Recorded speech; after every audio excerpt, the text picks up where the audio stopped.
Merci de m'accompagner pour cette première réalisation, Sophie. Prête? Toujours. La première étape de conception d'un serious game, c'est choisir un personnage. Prenons Chloé par exemple. Par contre, chez nous, on est plus en tenue décontractée. T'en penses quoi? Ce n'est pas faux. Voilà, nickel en pull. Ensuite, je peux jouer sur ses émotions pour la rendre plus souriante par exemple. Et il me reste alors qu'à la mettre en situation dans un de mes décors. J'adore ce bureau. Ajoute d'autres personnages, ça fera plus convivial.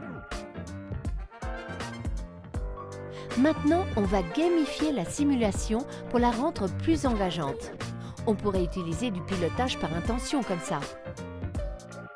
Personnellement, j'ai une préférence pour les épreuves un peu plus visuelles. Alors on peut utiliser des quiz imagés.